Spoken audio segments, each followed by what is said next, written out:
All right, so welcome, gentlemen. Episode number 4, which was the fitness episode plus the bloodbath. I think this was a very much needed one, particularly the fitness, simply because, a couple of pet peeves of mine is number one, how people neglect physical training and think it's okay, which, as we all know, anyone that's ever experienced anything like that knows that it's not the case at all. And the last one too, the other reason is one of my other pet peeves in martial arts is what I refer to as cloning, where there's an instructor up the front of the room who does a certain thing. Everyone's supposed to copy them to a T. And what we saw here in this episode is, we're all different. We all have different strengths, weaknesses, size, stature. And I have much more of a preference for the boxing model, which is everyone's doing boxing, but you make it your own, so to speak. And that's why, yeah, when Mick suggested let's get the fitness in, I was sold. So we'll run it and I'll drop the sound down a bit. And so at this time, we should probably alert viewers to Ben. Ben's here. Ben was our number one attacker. Ben's very experienced. He's an ex-tactical trainer and weapons trainer and various other things, as well as being one of our Westcom instructors. He's a stand-up comic, an artist. The man does it all. He's more of a triple threat. And so, Ben, it'll be great to hear your insight as well, mate. So you're on the receiving end, and yeah. Thanks for having me. Appreciate being here. Yeah. But Brophy, it's good to get Tama and Jamie allowed us to use their gym. Two great guys, two very successful guys. Like, as mentioned here, Jamie used to fight in the UFC. Tama was a champion fighter as well in his day.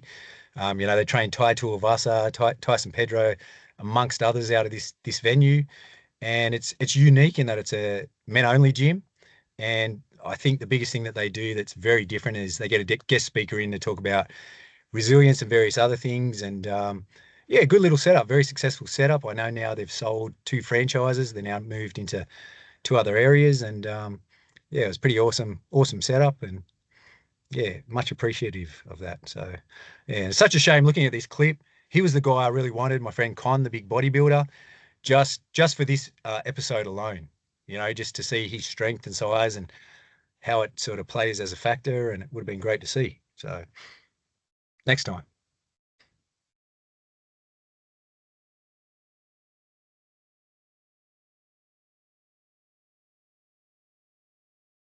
So feel free to jump in, anyone, at any given time. It's funny because people often say that, the experts might say that doesn't matter how strong and fit you are. It's all about technique. Funny thing is, I've never met anybody that's really strong and really fit who wishes that they weren't as strong and weren't as fit so they could be better at fighting or self-defense. I think that's quite telling. And usually the people that say that aren't very strong and aren't very fit. So they've kind of got to say it, because if they admit otherwise, they're kind of admitting that they're not really on the ball, are they? Well, I can jump in there and say right now, I wish I was stronger and fitter. I'm a fit guy, but strength and size matters massively. I'm receiving that big time over the years, and if I could take size and strength, 100%. I agree with that. One thing I look at is you look at, who's the market leaders in this stuff? Well, if it comes to the fight stuff, and not the awareness stuff, obviously you don't need to be strong or fit to do any of that. But if the actual physical stuff, the kinetic element to it, obviously a professional fighter is the market leader, because if you're a student of martial arts, of self-defense, you don't know the next time you may or may not have to use it. You just don't know. Maybe never, ever, okay? If you're a professional fighter, you know the minute, the date, the person is going to be. So with that in mind, it's strange to see how they seem to think it's a big deal in that they do a whole load of extra training, and they're professionals. Whereas the amateurs that do a few hours a week don't seem to think it's very important. That's all I'll say. Look at the market leaders and think, right, what are they doing? A lot of people want to emulate these people. They want to emulate the pro fighters. They want to emulate the guys in special ops or whatever. It's always amusing to me that they only get as far as copying their tattoos, facial hair, and clothing. They don't want to copy how they train. You know, the important thing. You know, they don't want to copy the skill sets that they use or how they train. They just want to buy the same gun or wear the same pants or have the same tattoos. You know, the important thing is what makes those guys what they are is how they train. It's the things they train. Yeah. It's funny how nobody wants to copy that. I suppose that's because it's hard. Yeah, everyone wants to be a fighter. No one wants to fight. Yeah. It's hard to copy that stuff. You can't just buy it on Amazon, can you? That's the thing. You know, everybody likes the internet shopping option, don't they? You know, as the solution to their problem. Can I buy it online? They don't actually want to do the hard work, and it is hard work. That's the thing. You know, there's no getting around it. Yep.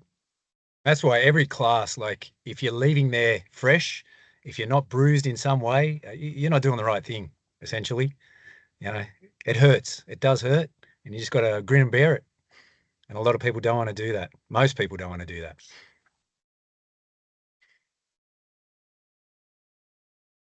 But training itself is all training, all progress ultimately is based on overload, isn't it? Well, even academic training is based on overload. You read books that you don't understand, so you overload the brain and you learn stuff. The body, you overload it and it adapts and you improve, you know.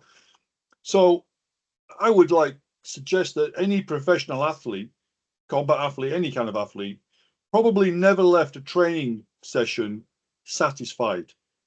You know, they always thought they could have done a bit better, maybe.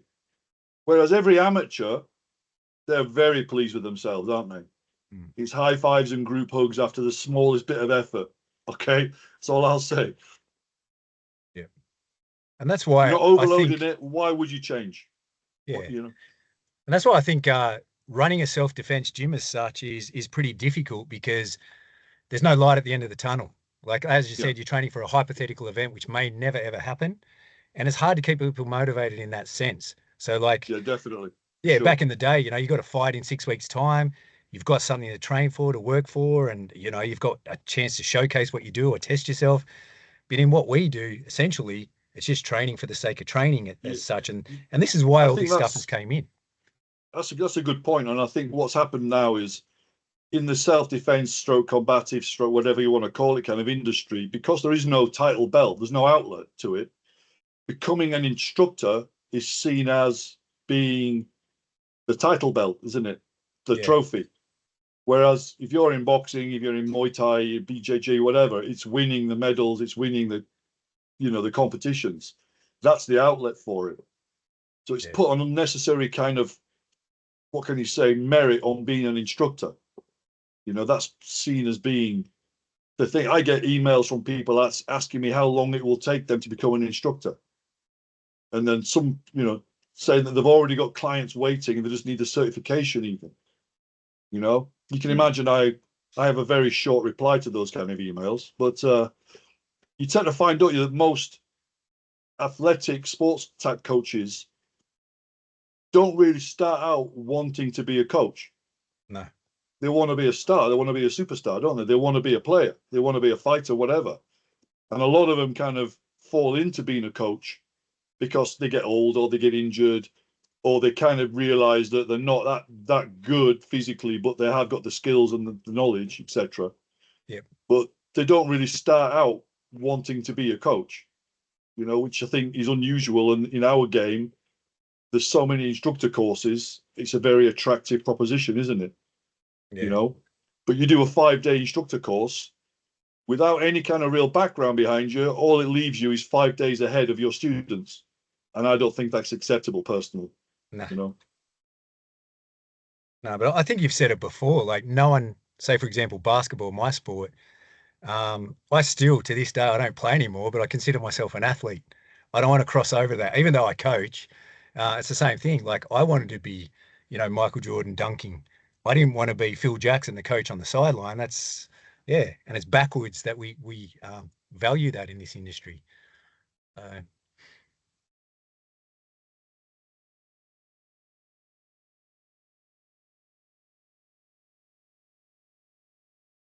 Do you think, Mick? Do you think with that, obviously, everyone has their own experiences to where they get to and progress. So let's say you go to being an instructor or going that path, and maybe you haven't sort of with the storm as much as others and being in the ring and so on and so forth. But yeah, part of it is learning that is that understanding that you don't have that within you, but you have an ability to teach someone based on the skill set. So not trying to piss anyone's pocket and milk or sell something that is worthless and shit, but you've earned the right to stand there and teach others because you've weathered the storm with whatever system it is to have progressed through their curriculum. Oh, absolutely. I think one of the things though that a lot of instructors miss though is the depth of knowledge, which always used to be the way, didn't it? To this day now, I'm not sure that there are that many kind of short weekend, courses in being a boxing coach, because I don't think anybody would really acknowledge that as being kind of legitimate, would it? Of course. I mean, there aren't any weekend boxing courses where Friday you're a novice and then on Sunday you're fighting in the ring. I think people realise what would happen if that was the case. Yeah, correct. So, how many combative type courses are there that do offer that? I mean, I teach short courses myself, 4-day courses and things, but I'm very, very kind of loud when it comes to this does not make you any kind of operator at all. This is the start. That's why I call it's a foundation course. And that I don't even train people really. I teach them. The training is down to them. It's what you do at home now. I'll install the information, but you've got to run it. You've got to make it work. That's my mentality to that. I just there's an old adage, isn't there? It's an old story. Is it like the music teacher that's one lesson ahead of his students, and obviously his students will never know because all they see is a guy more advanced than them. And I think we get a lot of that in this business. Like I say, if you're a novice on Monday and you're an instructor by Friday, I think there's a problem with that. Yeah. Unless you've gone there with a whole load of existing skill sets and experience, and you're learning a slightly different system. But I don't see anything. I mean, look at BJJ, one of the last pure bastions of grading, maybe, although it's slipped a bit, hasn't it? I don't know. You tell people you've got a blue belt in how many months, you're not going to get believed. You're not going to get treated well, are you? No. But it comes down to as well, part of becoming an instructor is also putting yourself through the pressure testing as well and understanding what it feels like to go through that. You're not going to experience that in 5 days. You're not going to experience that in a year.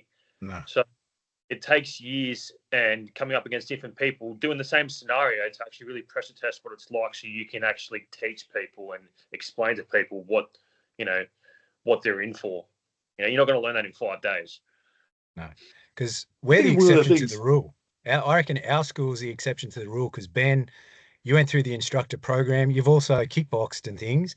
What was harder, your kickboxing match or your final grading?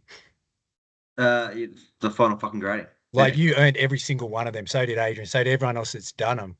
Like we put you through the paces. So to get through the knife component, for example, we put you in the shank tank like you did, and you have to survive 50% of the attacks. No two ways about it. And we don't give it away. You got to earn it. And just looking over what you've done over the years, Ben, like it took you, like, because we've been around 18 years, and I think we've got like 6 qualified instructors. Like, it takes a lot to get there. No, I might be different in that I don't utilize some sort of extreme test of manhood, stress tests as the final test in an instructor program. No, I want that to be installed before they join the instructor program. I want them to have that in their belt, so to speak. Yeah. And then when we talk about being an instructor, it's literally all about teaching. Yeah. All about creating drills, all about how to pass them on, how about fault finding, coaching. I don't believe that there should be a big kind of rite of passage kind of baptism of fire kind of thing. I think that should be done early, you know, personally. Yeah, because that should be the first thing. Yeah, once we do all that, like Ben was a tactical trainer.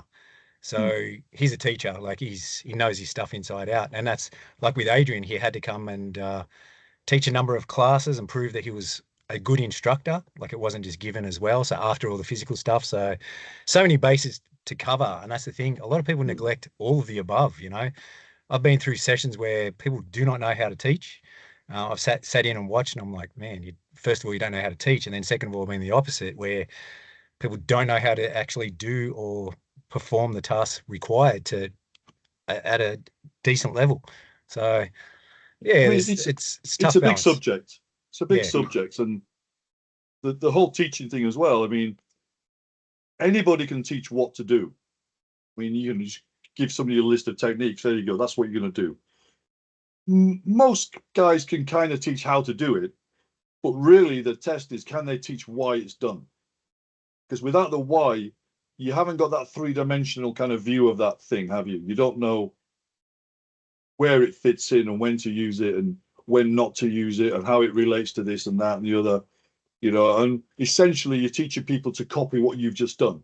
And I don't like that, because I think that there's too much pressure put on an instructor anyway, and not enough pressure put on the students.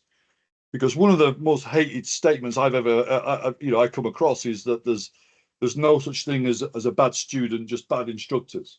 And I think that's absolutely banal. You know, it's outrageous to say that. Anybody that says that obviously hasn't taught a lot of people, because you will get people turning up who are totally passive to the idea of learning anything, and they think all their work is done just walking through the door, and now it's over to you, Jeff, to make me an expert. Yeah. And when they don't want to put the effort in, there's nothing you can teach them. Yeah. You know, so you could have an outstanding instructor, but if you've got a lousy student who's not going to try, nothing's going to happen. On the flip side, though, you can have an absolutely useless instructor, but with a really good student that is actively involved and will interrogate what he sees. You know, he'll learn. He can learn stuff from across the room. You know what I mean? He doesn't have to be there. So there's not enough responsibility put on being a good student. So I try and do that on all my courses for those that have been on them. There's usually a big talk at the beginning all about becoming an active student. You should always have questions. You know, no instructor is that good that you got everything straight away first time. You should always have questions. And most of the question really should be about why. Why are we doing this? Yeah. Because otherwise, all you're going to do is you're going to try and copy stuff and you're going to try and remember it. And we all know what happens to remembering things under pressure. You don't. Under pressure, you default to what you know, to what's been burned on the disc, you know. And I like to equate it to like those techniques that you learn, they're on a memory stick somewhere. But what you know is actually running on the OS. You know, it's behind the scenes, so to speak. And the job is to make the new stuff the old stuff. Not to add it, but to overwrite the old stuff. You know, like when you see how a beginner throws a punch. 10 out of 10 for effort and enthusiasm, 0 out of 10 for technique, though, you know. You teach them then how to throw the punch, and they end up going into that, you know, conscious competence kind of state. But under stress, they'll revert back to the original way they used to throw punches.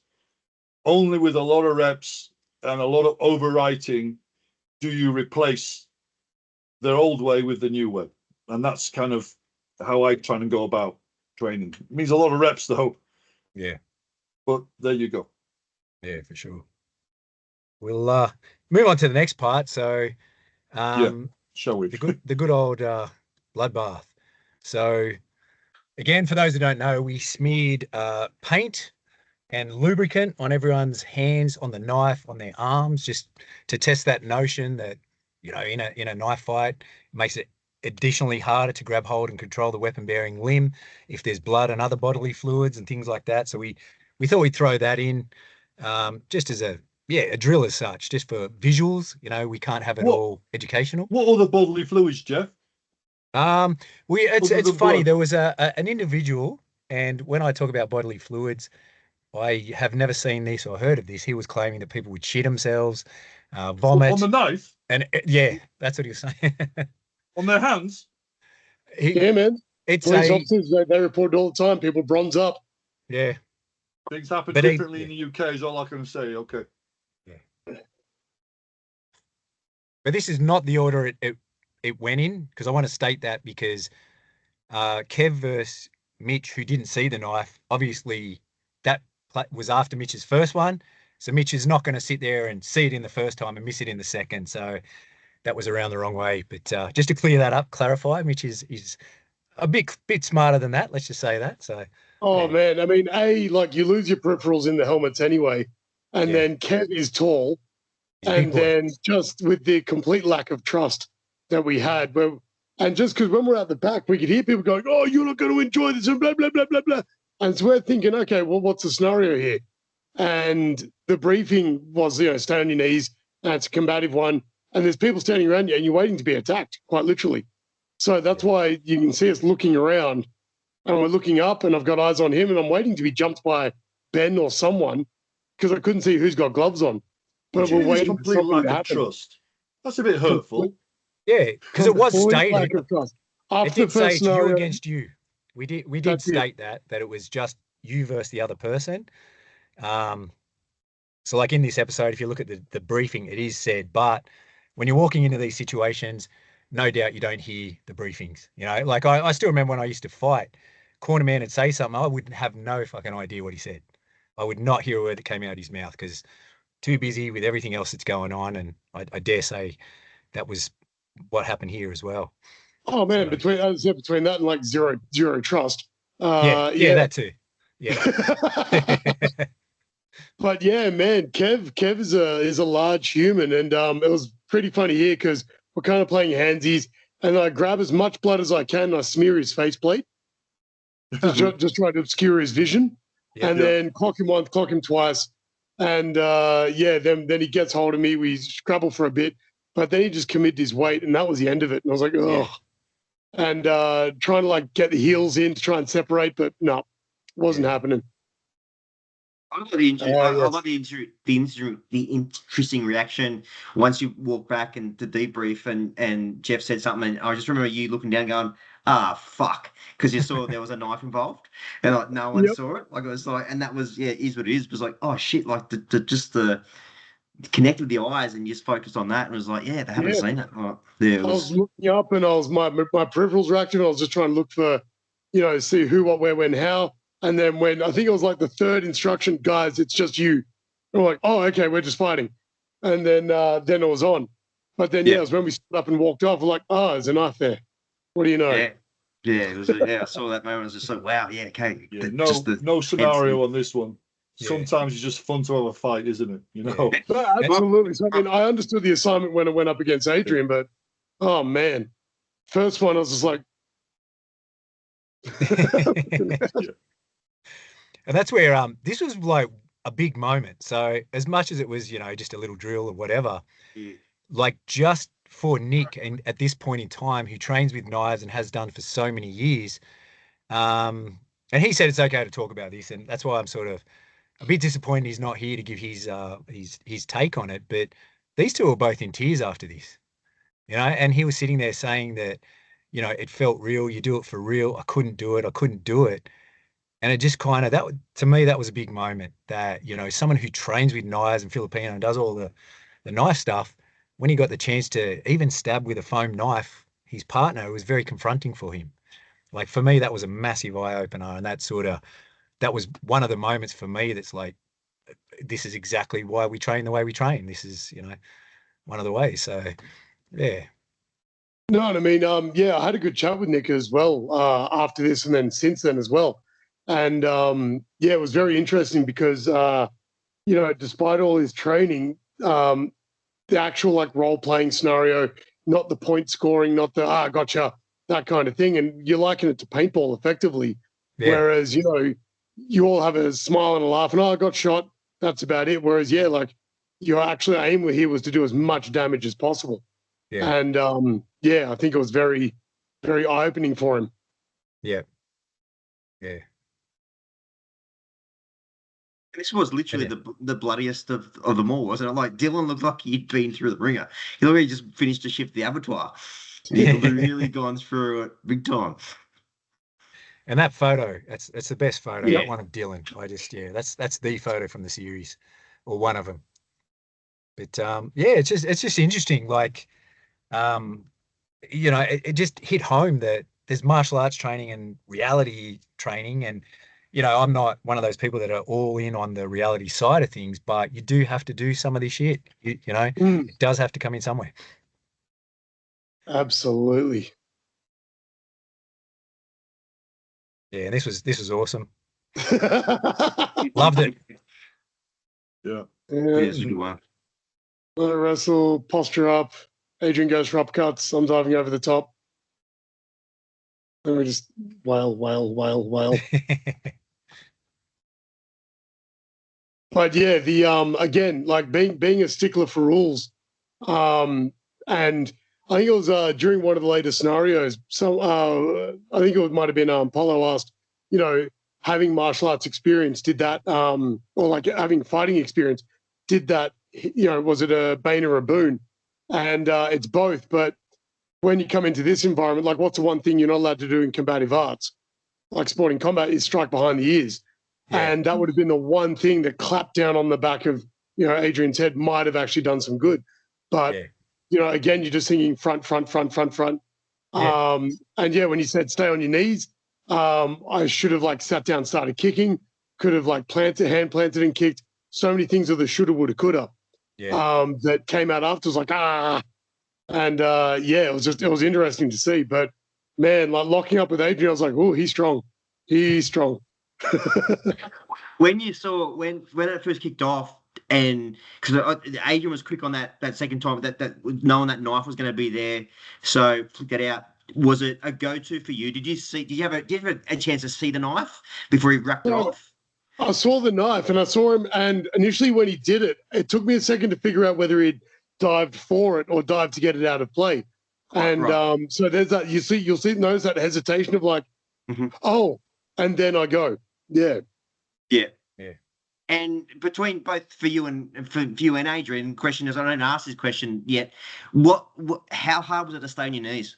I know it's part of the drill, but how hard was it? Was it a point that you wanted to get up? Did you want to go to your back? What was did you just want to get off your feet? Was it a hard resistance to sort of fight?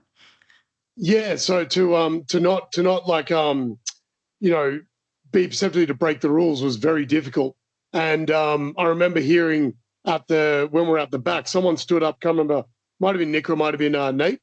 It was Nathan. Yeah, it was Nate. Yeah, they stood up, and so I was like, man, I was like, oh, what was that? And then reset, no, let's stand up, and we heard that. I was like, oh shit, he stood up, and so I was like, okay, like, make sure you don't stand up. And so to really be a stickler to the rules and just stay on your knees, yeah, it was actually really difficult. What about the Adrian? Was it the same sort of thing?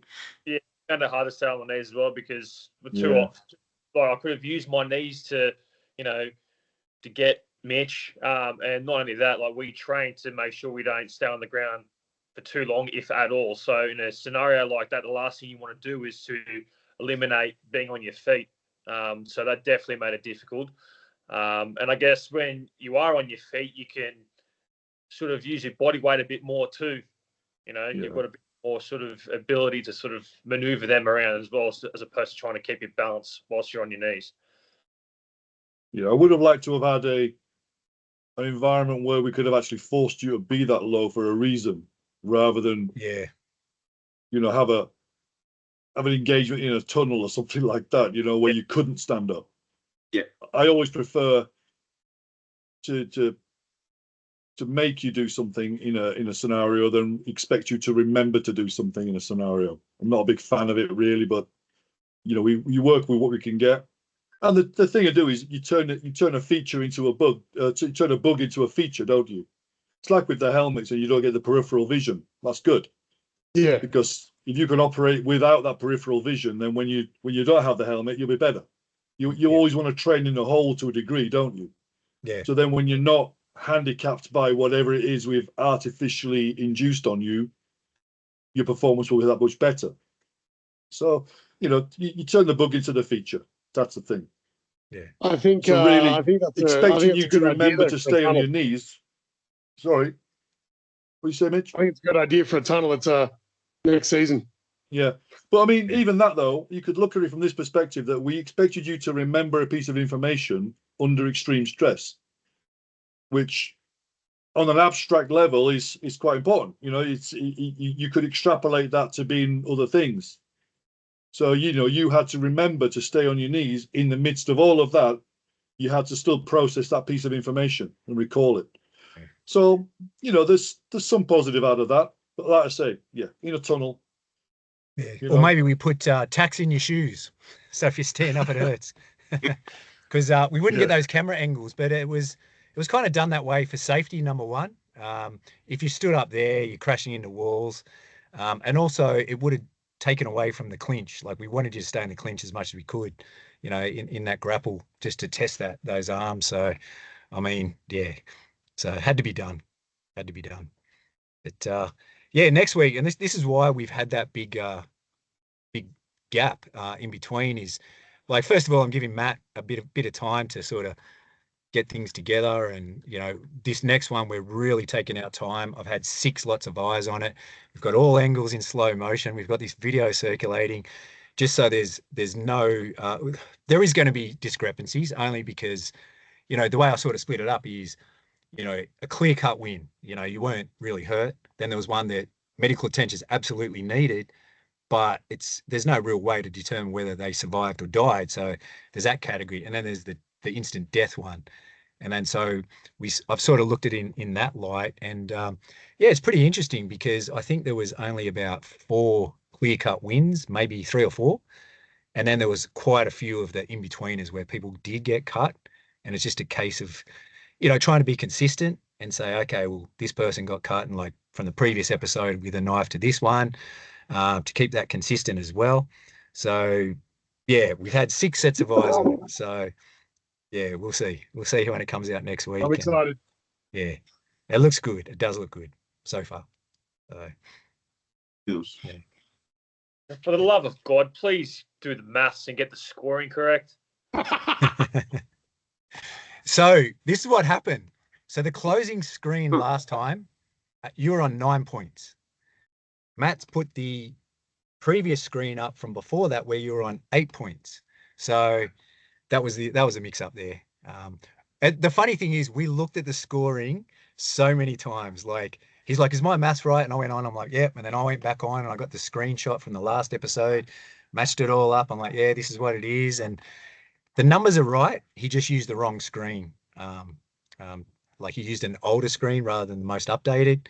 And, Matt's, he's doing a good job. He's just, burning the candle at both ends, really, with life and everything like that. It would be great to be a full-time YouTuber who does nothing but do this stuff, but, that's not what we are. So, yeah. But yeah. Any final comments about anything of today? Or while we got Ben here, the attacker, any clarity needed on anything? No, man. How? So what I was annoyed at, Ben, was in the bus. It missed the first headbutt. I'm so devoted about that. The angles just weren't there, mate. I knew the bus would come up, mate, and it was in doing that scenario. I think it was one of the best results, I guess, takedowns. I don't even we're calling it the best results. The lockup was tight. The using the chair and having that weight over me was on point. The headbutts, like, they came thick and fast. But they hit my forearm. As soon as I saw that headbutt come in, and that was between my head and your head, was my forearm. And don't get me wrong, mate, had I not done that, I would have been in a lot of hurt, I think. So, mate, hats off to the headbutts. They were from space, and they would have knocked me into the next century. But I think I put my forearm there, because I think I would have I would have felt that big time. So, but mate, but I not pissing anyone's pocket, mate. That was one of the best ones when you came in. You used the space. utilised what you do in that small narrow space, and mate, I there's a couple of times which I think when we watch other videos I'll mention it. Once you got that wrap up on the knife, there was not. It was just I had a free hand and it was just a fist to what I could do. Yeah, so just flailing short punches. Yeah, man. I think the bus. I knew the bus would come up, and but mate, yeah. To your credit, man. That once you had me wrapped up, that knife was well out of play. So I didn't tag once in the bus with the knife. I think we threw a few punches and stuff, and then I just was on the defense, so I didn't get me fucking headbutt to the next century. So, but yeah, I'll take it. So yeah. Mate, well played. Yeah. I wish I could have come out of a concussion saying that. Yeah, I saw a headbutt and never woke up for the next 4 days. I saw it, and thankfully I fucking just put my arm up and weathered the storm. But my forearm felt it. Don't you worry about that. It was you had me, and it was good, man. It was good. It was really mate. I that was that was me personally. That was the best in relation to taking a knife, wrapping it up, holding it, pinning it, and dealing with the threat. And I know that if the belt hadn't been blown, it would have just kept going, and probably got elbows from space and whatever would have followed. So, don't let it. It's all good, man. It was a deserved win, big time. Yeah, and there was nothing. Nothing's been edited out, so what you see is exactly what happened. Even what you said on the screen, that wasn't edited. I asked Matt. What you said was "fuckwit." So when you threw it, you went, "Oi, fuckwit." That was on there still. So nothing's been changed, altered. You will notice, like, there is especially George in this next episode, he swears his head off. He's dropping C-bombs left, right, and center. We leave it in until it gets noticed. So nothing like that's been changed or altered, and it is what it is. But just on that bus, I think all the cameras are outside the bus except for one. So yeah. I can't remember that cameraman was, but he did a good job. He kept right in there. I think wherever he stood just was a perfect angle to see. We'll see, Mitch, you sort of wrap it up and deal with that. So yeah, it was pretty good. So yeah, one of my favourites. Having watched it now as the attacker and having a script and just sort of do this, doing this, and elicit this response and deal with it. That was probably like one of the ones I look back and go, fuck, that was a good. Yeah, that was pretty cool to be on the receiving end of. Were you rocked at any stage? Was there, did anyone have you seeing stars at any point throughout the whole series? I did, yeah. So when Nick got his second turnaround after first that same scenario, so when he got to do over again if he wanted to, when he came in that bag when he hit me and I hit that, and he crashed me in that wooden board thing. That was where I saw some stars, definitely. And then I saw some stars in the shank tank.